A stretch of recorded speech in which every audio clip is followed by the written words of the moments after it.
rencontré un feu de poubelle qui était à proximité déjà de l'intervention de rue Erlanger. Et on était en train de faire le complément de la tonne. Donc on était juste à côté de la caserne et on était en train de faire complément citerne. Quand notre chef d'agrès était arrivé dans la rue, il nous a crié DN, on pare-feu. Donc nous, vu qu'on rentrait déjà de ce feu de poubelle, on était déjà en tenue. Donc déjà en tenue de feu. Donc le départ s'est fait assez rapidement. Voilà, on a juste eu le temps de jeter tous les tuyaux dans la cellule et puis on est parti directement sans laver les chefs de garde. Donc on est parti tout de suite en peut-être 1 minute, quoi. On arrive sur place, donc nous déjà dans un premier temps, on se met à l'adresse, on dépasse l'adresse et on voit pas de fumée, pas de flamme, pas de gens affolés. Vraiment le type de feu où on se dit bon, il n'y a peut-être pas grand-chose, bon, c'est peut-être juste une fausse alerte ou de l'inquiétude. Voilà, donc on arrive, le chef d'agrès prend contact avec un sapeur-pompier de Paris qui était déjà sur place, avec d'autres requérants. Et puis l'intervention commence tranquillement, donc on parle d'attaque en reconnaissance.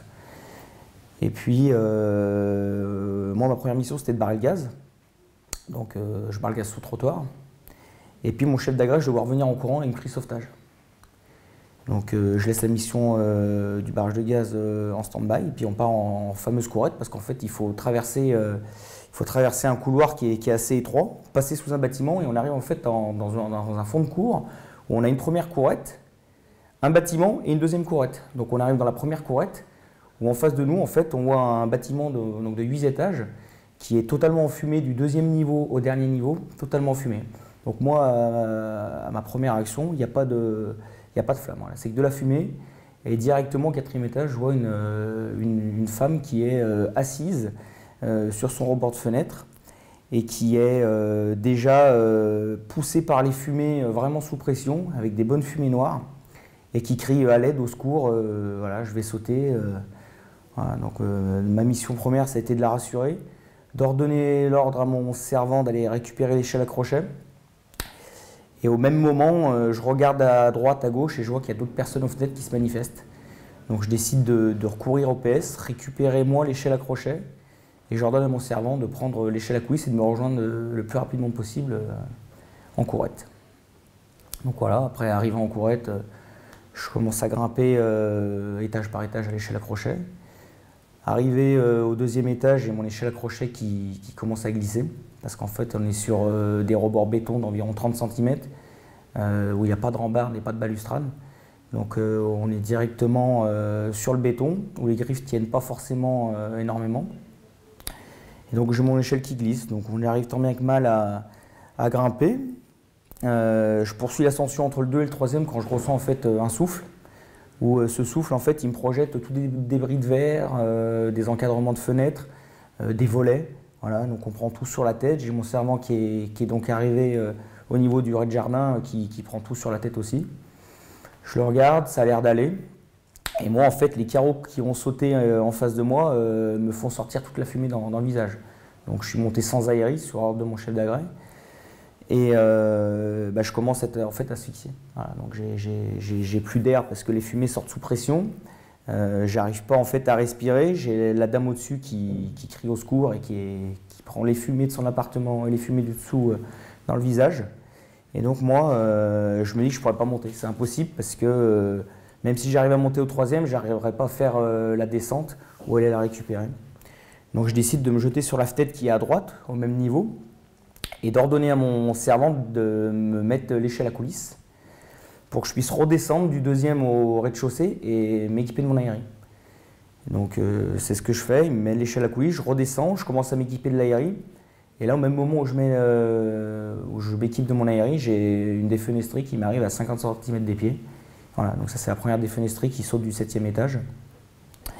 Donc là, je leur donne à mon servant, tu la prends en charge, tu l'emmènes au PS et tu la masses, tu la ramènes. Donc moi, je prends l'échelle à coulisses, je la décale sur mon échelle à crochet et puis je continue l'ascension, donc 3e, 4e étage où je réalise le premier sauvetage, où je redescends la dame, donc échelle à crochet, échelle à coulisses jusqu'au rez-de-chaussée. Et puis je poursuis parce qu'il y en a une autre au 5e étage, donc je remonte à l'échelle à crochet au 5e étage, je redescends. Pareil au 6e étage, où je fais la première et la 3e au 6e étage. Je redescends, et puis au 6e étage, il y a une 2e personne qui se manifeste. Donc je remonte, sauf que là, en redescendant du 6e au 5e, je sens une grosse chaleur dans mes jambes et dans mon dos. Et je me dis que je ne vais pas pouvoir descendre en fait par l'échelle à crochet, quoi. C'est pas possible, il fait trop chaud et je sens que c'est en train de bouillir, quoi. Donc en fait, dans le 5e étage, j'avais cassé le carreau en montant et je me jette dans l'appartement du 5 avec la 4e personne, donc du 6e étage.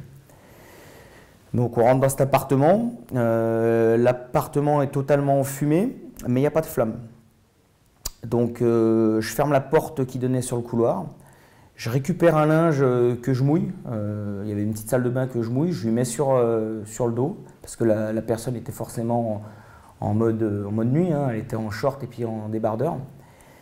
Et puis donc cette dame, je lui mets la cagoule de fuite et je commence à m'engager dans le couloir qui est totalement embrasé. Voilà. Donc partie droite totalement enfumée, partie gauche totalement embrasée et je décide d'aller dans la partie embrasée. C'est là où en fait où je vois un peu plus la configuration du bâtiment. Donc peut-être que d'un côté ça me rassure, je sais pas, mais en tout cas je fonce du côté où c'est embrasé. Où j'arrive en fait dans un espèce de couloir assez étroit et j'aperçois en fait une grande porte rouge vif, vraiment chaude. Donc je me dis qu'à mon avis ça c'est une porte d'ascenseur qui est rouge vif comme ça, parce que toutes les portes des appartements étaient en bois. Et je me dis, qui dit ascenseur, dit peut-être communication existante, dit peut-être escalier. Donc je m'enfonce vers cet ascenseur et je tombe sur une cage d'escalier. Et je décide de redescendre la cage d'escalier du 5e étage jusqu'au rez-de-chaussée et avec la victime qui commençait à être semi-inconsciente. Et donc là, j'arrive au rez-de-chaussée, la cagoule d'évacuation est totalement fondue sur le visage, parce que toute la cage d'escalier et puis tous les niveaux sont totalement embrasés sous l'effet de la chaleur. Donc je l'amène au PRV, et puis je retourne vite en courette et j'ai plus d'air. Donc forcément, j'arrive à trouver un aéri qui est par terre en courette, donc je jette mon aéri, puis je récupère un aéri, et je remonte par les communications existantes au 4e étage, où là je casse une première porte au pied, et je tombe sur une victime. Donc pareil, je remets la cagoule d'évacuation vu que j'ai changé d'aéri, je la redescends par les communications existantes. Là donc je me réengage en courette, ou je change d'aéri, parce qu'il siffle et j'ai plus d'air. Et je trouve un aéri par terre qui était sûrement de la 2e pompe du DEN, vu qu'ils ont commencé aussi à poser les aéris pour réaliser quelques échelles accrochées à la coulisse. Et donc je décide de remonter par les communications existantes, parce que sur ma façade, j'ai toujours cet appartement qui fume, qui est en feu. Mon échelle accrochée, elle est restée sur la façade, elle est totalement cramée. Donc je suis obligé de monter par les communications existantes pour essayer de trouver d'autres personnes dans les étages. Donc 4e étage, je fais une première porte à gauche où je trouve quelqu'un que je redescends avec la cagoule d'évacuation par les communications existantes, que je laisse au rez-de-chaussée, que je dirige tout droit à la voie. La 2e, pareil. Et la 3e, où je remonte encore, faire un sauvetage de 4e, je casse la porte, par contre je tombe sur une victime qui est inconsciente, qui était vers la fenêtre mais inconsciente, donc qui est au sol. Et à ce moment-là, je décide de jeter un petit coup d'œil par la fenêtre, parce que la fenêtre était grande ouverte. Et c'est seulement à ce moment-là où je découvre qu'il y a une 2e courette.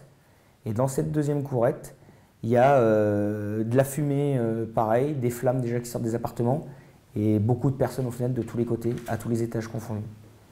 Donc je prends en charge la victime, que je mets sur le dos, que je descends par les communications existantes.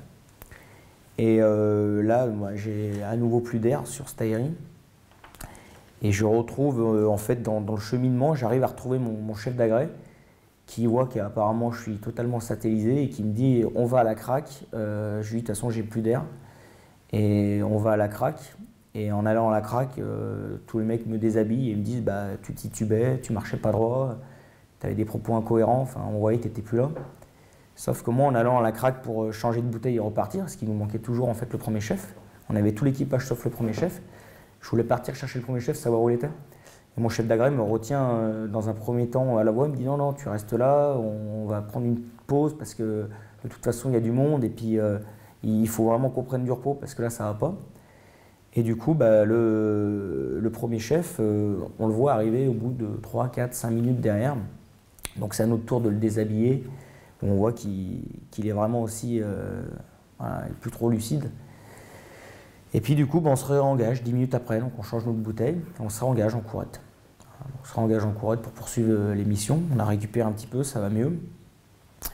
Et on arrive donc dans cette première courette où moi je vois en fait une équipe qui est en train de gravir une échelle à coulisses et un appartement qui s'embrase à leur niveau. Donc il y avait une lance, une LDT qui était par terre, je prends la LDT, puis je commence à cracher dans l'appart, et puis je mouille le pompier qui était en train à moitié de pyrolyser sur cette échelle à coulisses. Donc l'appartement est plus ou moins éteint, mais voilà, ça a bien calmé, on va dire, un peu l'intensité du feu. Le pompier continue à monter, et puis voilà, il me regarde, il me dit ok, ça va, il continue à gravir pour réaliser son sauvetage.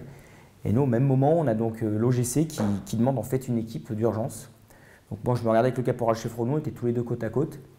Et on dit, nous, c'est bon, on est présent.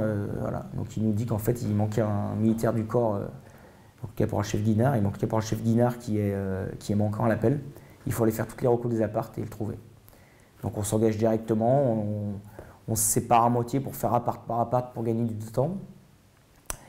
Et on a à la radio un message comme quoi, en fin de compte, c'est bon, il est pris en charge à la craque, il n'avait plus de radio, donc tout va bien, il est retrouvé. Donc nous, on poursuit en fait nos recos. Donc on commence à monter, on décide de partir du 8e étage et puis de redescendre dans les appartements inférieurs et dans les niveaux inférieurs pour justement faire un truc un peu près carré et être le plus précis possible. Et on décide de monter au 8e étage où on voit un appartement sur la droite. Donc on commence à faire la reco de cet appartement. Et en allant en fait dans la chambre au fond de ce 8e étage, on aperçoit un petit balcon avec une échelle à crochet. Donc je ne sais pas pourquoi, je décide de monter à l'échelle à crochet puis de jeter un coup d'œil en fait. Le 7e étage et le 8e étage donnait en fait sur une toiture en fait un peu de terrasse.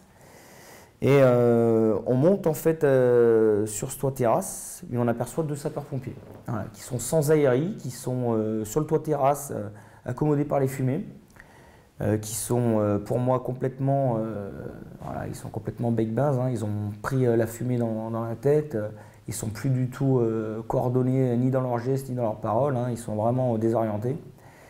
Et dans la main, ils tiennent une corde. Donc ils tiennent une corde, en fin de compte, au bout de cette corde, il y a un aérie en fait. Donc il y a des personnes en bas qui leur ont accroché un aérie pour qu'ils hissent en fait l'aérie et qu'ils puissent redescendre comment, ils ne savent pas, ils ne savent toujours pas. Donc nous, en voyant ça, on les prend en charge. Je les aide à hisser en fait la corde de sauvetage pour vous dire à quel point ils étaient vraiment dans le mal, ils n'arrivaient même pas à tirer sur la corde de sauvetage, quoi. Donc on tire sur la corde de sauvetage, on les équipe de l'aérie. Et on décide de les faire redescendre par l'échelle à crochet puis de prendre les communications existantes. Donc eux, ils n'étaient pas trop sereins parce qu'en fin de compte, ils n'étaient jamais passés par les communications existantes, ils ne connaissaient pas du tout le bâtiment. Et ils étaient tellement désorientés qu'ils ne savaient plus trop où se repérer. Donc on les équipe, on les guide tranquillement à la voie, on les aide à descendre, puis on les achemine tranquillement étage par étage jusqu'au rez-de-chaussée. Voilà, donc après, nous on poursuit notre mission de faire la compta décarbonisée. Et puis on va rendre compte. Voilà. Donc ça, c'était une mission, on va dire, qui s'est fait un peu plus tard dans le temps. Et par la suite, une autre mission que j'ai eue, en fait, c'était pareil, de compter tous les sapeurs-pompiers qui étaient engagés dans les étages et de faire la compta. Déjà l'adrénaline, qui doit bien nous booster. Et deuxième temps, en fait, il y a eu un petit moment, il y a eu un petit delta, en fait, où la phase où je redescends m'équiper de mon aérie, et la phase en fait où je vois cette dame sauter, hein, c'était la première défenestrée. Et en fait je lève la tête et là je vois qu'il y a du monde de partout aux fenêtres. Et je me dis en fin de compte on est tout seul. Si nous, sapeurs-pompiers de Paris, on ne va pas chercher ces gens, qui c'est qui va y aller, quoi. Donc je pense que c'est ce qui m'a mis un petit coup de pied aux fesses et puis qui m'a permis peut-être de réussir à réaliser toutes ces missions qui sont éprouvantes, parce que je ne suis pas persuadé que si demain on me demande de refaire la même chose en manœuvre, je ne suis pas persuadé de réussir. Ça, c'est une certitude. C'est vrai qu'on s'entraîne régulièrement, hein, on met en pratique tout ce qu'on peut dans différentes configurations, différents types de manœuvres. Voilà, on essaye de garder aussi une activité physique pour justement pallier à tous ces phénomènes-là, hein. Même s'il est compliqué de s'entraîner sous l'effet de la chaleur, voilà. Mais je pense que oui, ça doit jouer quand même un minimum. À la première montée, j'étais pas serein. Voilà, même pour vous dire, j'ai eu peur. J'ai eu peur parce qu'en fait, dans un premier temps, ça a glissé. Et sous l'effet en fait que l'échelle glissait, je montais en fait parce que je voulais absolument atteindre le 2e étage pour repositionner mon échelle à crochet. Et j'ai mon échelle à crochet qui s'est arrêtée à 5 cm du bord. Donc là, en vrai temps, je me suis dit, c'est un signe, si tous les niveaux sont comme ça, il va falloir vraiment faire attention, quoi. Et puis en fin de compte, plus ça allait, plus l'échelle à crochet tenait, bien positionné. Et puis du coup, bah, c'est monté, je ne peux pas vous dire tout seul, mais c'est monté. Voilà. À la fin, c'était un mécanisme qui s'enchaînait sans forcément penser à ce qu'on faisait, quoi. On faisait les choses mécaniquement, machinalement, et du coup, bah, tout s'est bien passé, quoi.